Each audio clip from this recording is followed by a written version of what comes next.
Before the video starts, I just want to go over two parts. Well, one part, two different vehicles, hybrid versus the gasoline, traditional gasoline engine. Now, in my previous video, I did state that the cost of maintaining a hybrid versus a traditional gasoline car was the same. I still stick by that. However, pretty much every part when it fails costs more. All right, that has to use the hybrid version of it. Let's say that, like the parts that run with a drive belt, each equivalent is going to cost more because it's electric. It's a motor running it, so it's going to cost more. I just want to be transparent about that. If you didn't know, if you know about these cars, then obviously you do know. So I have let's add vehicle.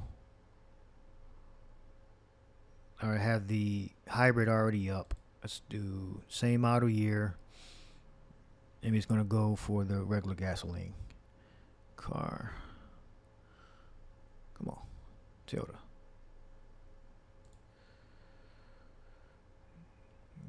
Corolla LE. So we're going to shop for that. Fits a 2020 Toyota Corolla LE. Now, $100. Now, the electric version of this is going to be between 2 and 4. So that's the thing. Yeah, okay, the parts are going to be cheaper versus the electrified version of it. Okay, that's more expensive. But you're going to be saving on fuel, and you're going to be saving on brakes.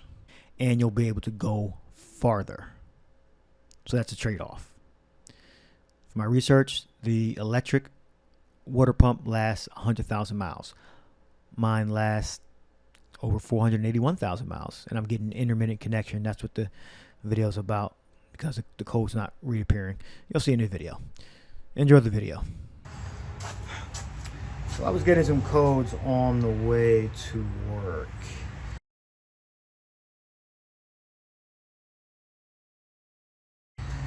And the result was it told me to pull over. Something about, I thought it was a camshaft position sensor or camshaft sensor. And I lost engine power, and it said pull over within a mile. I didn't take a picture of it, which I did.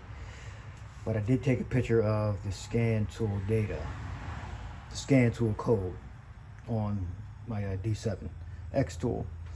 When I initially was on the road, I had a small, cheap scan tool, and first I thought it was camshaft position sensor. When I got it back, I put the D7X tool on. It turned out to be a water pump circuit B open. I believe that's how it's worded. Circuit B open, and it kept reoccurring, and then it didn't come back again. So in order not to risk it, first time it happened, it could have been just a glitch, but I started doing some research on the water pumps, and I'm hearing they last 100,000 miles. That's according to the information that I saw. Okay, now we know she is over 481,000 miles. Let's go look. 481,491. Toyota Corolla hybrid. So we're at 481,000 miles. Now, I did drive it again after, and I'm not getting that circuit code for the fuel pump, for the water pump, the coolant pump anymore. Now, I originally stated in a few of my videos that I was going to get the RAV4 hybrid, and I did. All right, I'll be doing a review on that soon. So I was going to get, the error code did precipitate me to jump ahead about 2 or 3 weeks ahead of schedule. I was going to buy it anyway. Now, I've been pricing the pump. I'm seeing it for, you probably can't see it, but it's right down there.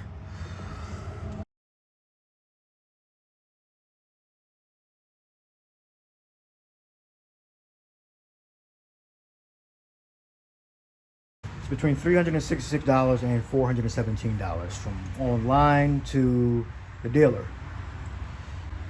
Now, what made me jump ahead 3 weeks was, well, the price of the part, maybe something intermittent, not sure. Now, what I did do, I didn't just go out and buy the new car, which I was going to purchase anyway within a couple of weeks, because I was trying to make it to 500,000 miles, as I stated in my previous video. This is the relay for the coolant pump, and this is the fuse. Let's see that. That's the fuse. This is the relay. All right. When you pull the relay out, the fans just come on the highest setting. So that, I believe that's a good test to say that, okay, that it was reading the relay. All right. Fuse, same thing. I believe I pulled the fuse out too, and it put the fans on the highest setting. So I do believe that power was coming from the fuse to the relay, and the relay powering the wiring harness, which is right here. All right. And the coolant pump is getting power. Now, I also took the connector out, and I got power and I got ground. So, and I look at the electrical connection and it looks good. So from my research, if here is good, the relay coolant. I'll show you here.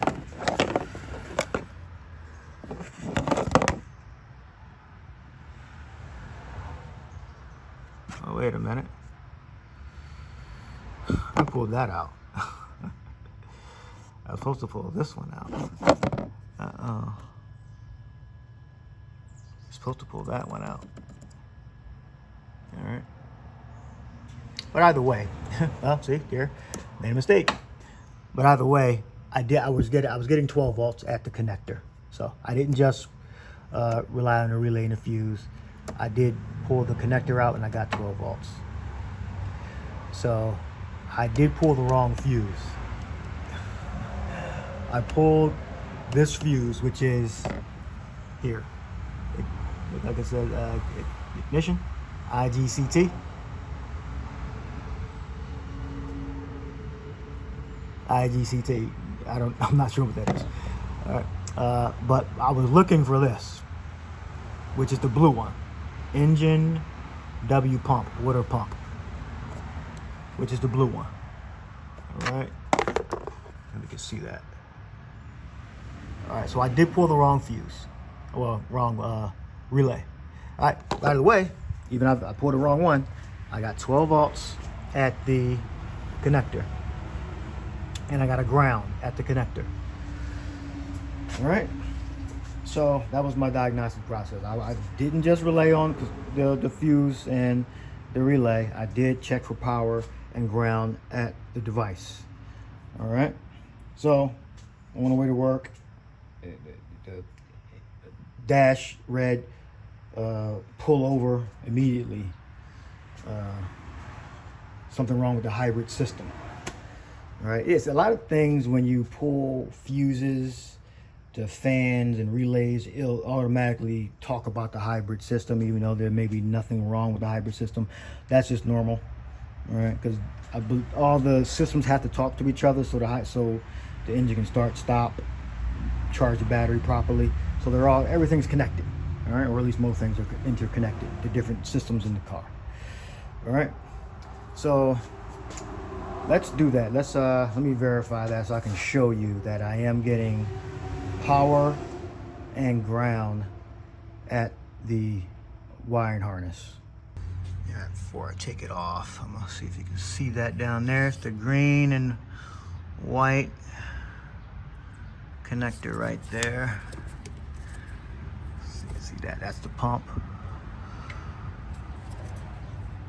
That's the connector right there that we're going to test.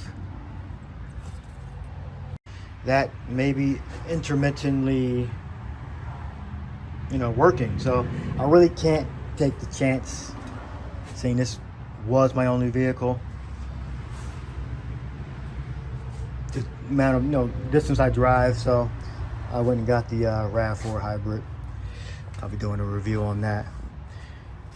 Let's get that connector off and show you that I have power and ground at the connector.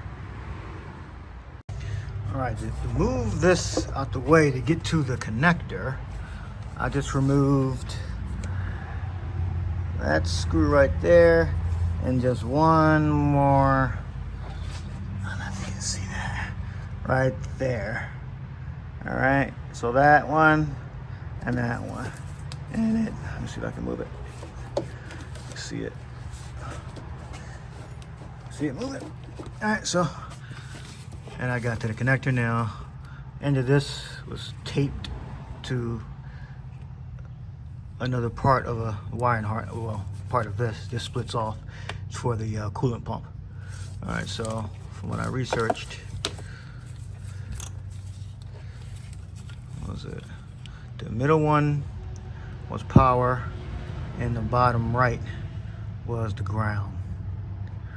All right, that over here is nothing in there. I can see, there's nothing in there. So the middle one, middle top, look at the orientation, was the power, and the ground was and the bottom right was the ground. So that's clear. And I inspected it, inspected the back of it. This looks dusty. Yeah, there's nothing in that top right. It looks normal. Unless there's some type of break or short in the wiring harness going over to the box, fuse box, which is here and here for the coolant pump. The culprit has to be some type of open or short or intermittent open and short in the coolant pump. So we're at 481,000 miles. It's really it justifies me moving on to another vehicle, which again, month of June 2024 was when I was going to plan to make the purchase anyway. I just wanted to pay down a little bit more debt, which is going to be one more paycheck. So we're just maybe 2 3 weeks ahead of schedule. So let's get the multimeter on. All right, so we're gonna do DC. I'm gonna put one on the ground. There's a ground shaft we can do right here, but the battery would be better because I can stick it inside. So let's do, so we're gonna confirm if we're getting power. So we're gonna go ground strap, the ground lead to the battery. Got a little groove, a little space, right? I can slide right in there. And I'm not gonna be able to hold this camera. Let's do this.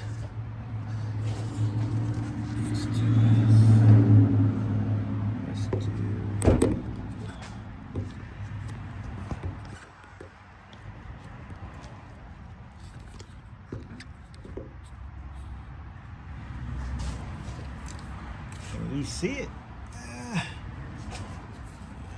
Can we at least see it? Yeah, we can see it. The middle.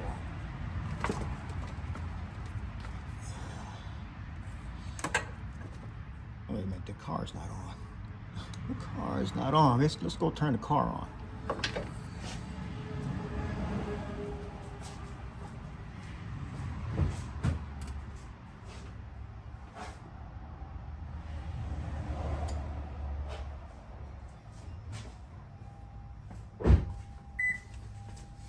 Alright, I just turned the ignition on without turning the actual car on. Hopefully you'll send power to it. If not, we have to turn the car completely on. Alright, so we're getting power. There you go, so you can see it. Middle one, we're getting power at the connector. Alright, and that's ground.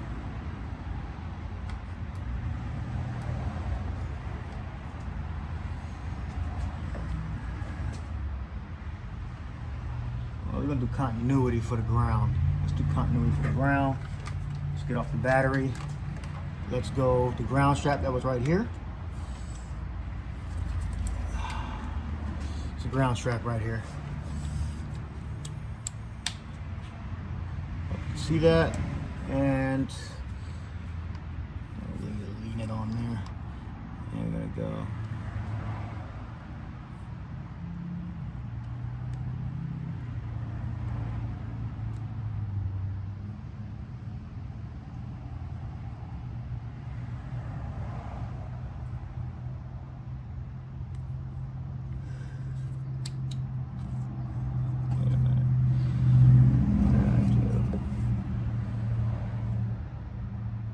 Oh, wait a minute. The car probably has to be on for the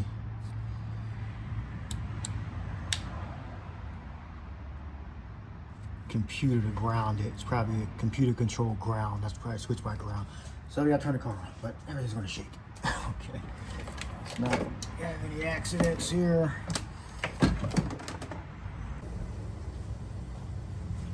Let's try to do this before the engine kicks on.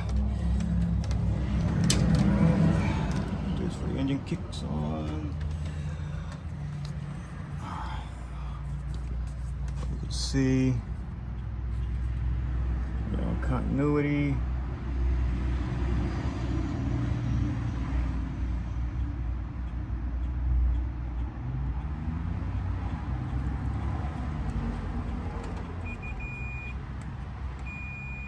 All right, we're getting continuity. So, you can see that. So this is the ground. Right there, that's the ground. And, come on. Hope you can hear that.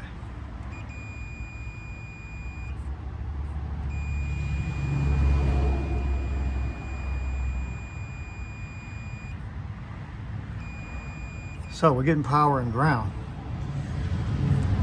So, and the wires look good, so we know the relay works, the fuse works, getting power and ground. Intermittent code about the circuit B pump open or shorted. So I have to go with the pump. I have to go with the pump. I mean, what else do you think? I mean, that's what I researched. I have to go with the pump. Now, I already got the other car, so you know, I drive a lot. I can't, you know, it's already at 481,000 miles. I can't risk this going down. So, in the comment section, please point out what I did wrong, if anything, that I jumped the gun. With the put the codes on the screen so you can see the codes I was getting on the screen. And well, again, I was going to purchase the car anyway within the next 2 to 3 weeks. Just want to pay a little debt down, and I need reliable transportation, you know, for the type of business I'm in. So what tests have you have done? I think this is pretty much the only thing I could have done actually was the circuit and respect the age of the all the parts in here. They're all, the whole thing is 400, well, except for the spark plugs, it's 481,000 miles. So I'll be doing a review on the RAV4 hybrid. And oh, the other thing that was wrong, I haven't mentioned it in a while, that this headlight, the low beam is out. The low beam is out. And I priced this is between I think I saw 200 and 800. I think it's more like 800. I think I was looking at the wrong light. I'm probably looking at the one for the gasoline version. These are 4 LEDs, assemblies. You can't replace the bulb. So that was the diagnostic process. Feel free to scrutinize it. Write it in the comment section. Until next video.